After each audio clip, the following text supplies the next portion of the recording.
Hey guys, it is Sean from Brick Trains here. Just doing another layout update here on the layout. As you can see, um, from this point of view, it doesn't look like much has changed, but I have added a couple of new things to the layout, um, which is why I'm going to be doing this update. As you can see on the tracks right here is my Blue Comet PS2 Rugged Rails set, which is right here. But we'll jump right into the update. I'll show you what I did and add it to the layout. So starting right here, coming off my ZW. I've added this new accessory. It's a Bachmann by Williams. Or I'm sorry, Williams by Bachmann. Said that backwards. Plasticville sign that this guy is painting, and I'll show you guys that when I run the train. I'm gonna run the Blue Comet in this video. You could say I added some foliage. This already came pre. It already had the grass on it there, so that looked really nice. It's really nice of Williams to do that, because it really does look really nice with all the shrubbery around it, and I really like it. You can see I just added some more foliage behind the sign, and it has a little switch with it right here, which I just put right by the railroad track so I can switch it on and off. And then of course right here is the telephone poles. Now these were never here before. I've been selling some stuff on eBay for my collection because I'm getting more into MTH trains right now. So I'm selling some stuff. I was selling some stuff on eBay to be able to get some new MTH engines or whatever else I wanted off. They're mainly cars or engines or anything like that. So I came across a one locomotive. It was a New York Central electric locomotive, a rectifier locomotive, and I was gonna get it, and then I realized the locomotive only ran on electricity, obviously, because it was a pantograph, which would mean I would need to have a if I want to be realistic, which I do, I would have to have a cantineer system to run it on, which I don't, and I don't want to install one either because I really don't want to. So. Because most of my engines are not powered by electricity in real life. So, but anyway, I researched the locomotive and I found quite a few pictures of telephone poles alongside the railroad tracks, and obviously there is, but I never really cared about it until I seen the picture of it, the New York Central locomotive running alongside these telephone poles, and I thought it would look really nice in my layout. So I gathered up all of my O-gauge telephone poles and I put them in a row. So here I have 5 over here, then I have 3 of them in the town that are also hooked up. And I took some sewing thread. It's kind of hard to see. You kind of see it there. I took some sewing thread and I just ran it down underneath my layout, and I taped it down underneath the layout, and then I ran it through the telephone poles, as you can see, and it runs all the way through, and then right where the building is, it goes back under the layout, and I just have the end of it taped underneath the layout. And I think it looks really nice. You can see right here with the Blue Comet passenger car. I think it looks really nice. Now some of the lines you can see didn't come out perfectly because I don't have the telephone poles going in a straight row. This one right here is a little crooked because of the curve. I didn't want the trains to hit the telephone poles and knock them over.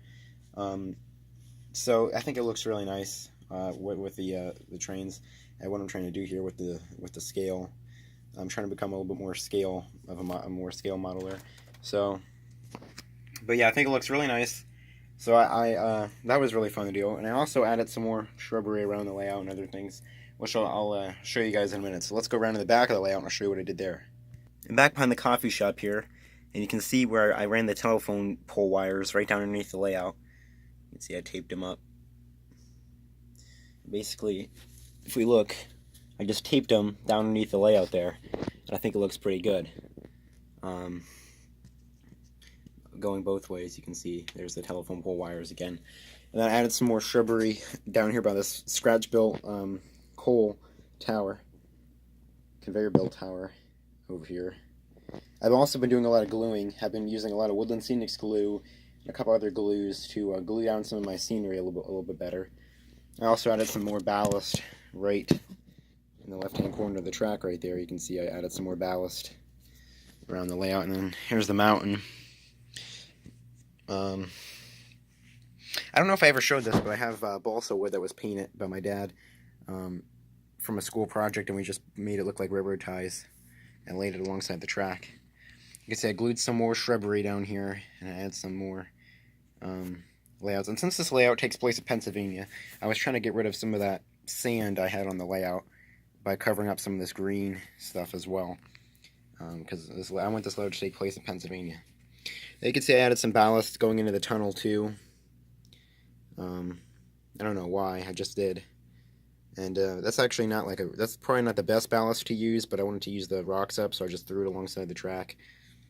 The better ballast would be like that type of ballast right there, that color would blend a little bit better. Now I'm going to come around the other side of the mountain here.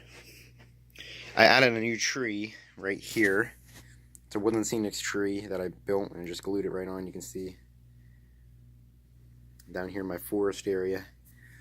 There's some more moss I added right there. Sorry for the dark, for just it being very dark over here. Lighting isn't the best. I added a school bus outside the church parking lot where the church is. I got my billboard, that's still there. I have billboards all over the layout. I've been getting a lot of billboards lately. And yeah. Actually, one thing I just missed before I get to the church is I missed this right here. I added a tractor that I got like at a dollar store, and I put some moss over it and glued it, and I put it outside the abandoned farm, as you can see. And there's the scratch-built farmhouse that we got, so it's pretty nice. It comes down in the forest here, and then I added this dirt parking lot outside the church. So you could drop people off at the church and then walk down the city where the trolley is. And I've also come up with a time period for my layout. It's more of a 1950s layout, but I guess you could also consider it a modern layout, because some cities still have trolleys, but not very many at all, like almost none. But I could always just take off the trolley and make it look like an abandoned track or something if I really want it to be more of a modern layout. But it's mainly a 1950s layout. Most of my engines are from the 50s and would be more of a considered a 50s or 40s layout. So with the vehicles on the layout would be considered that as well. Most of them. I need to get some more vehicles too, but they're pretty expensive unless you go to like CVS and get them. But yeah, I glued down some more scenery over here, some ballast I glued, and then I added in Home Coal Company over there, which I think I said in the last update, but it's moved over there now. And then you can see right here, I have a telephone pole outside the church. You can kind of see it. I added I ran some wire through them. Now these ones don't look as good as the ones on the other side of the layout, and I really don't know why. I think it was just that when I brought out the thread, I didn't measure it quite right, so it's actually a little bit shorter, and that's why the telephone pole leans a little bit, but that's all right. You see the wires just run right there to that telephone pole, and then they run right through here, and you can see they got a little tangled there, but that's all right. And then they run through there, and then I just taped them to the roof of that station for right now. They're just taped up there as if they run down to the station or something and power the station or whatever. So yeah. So that's what I did there.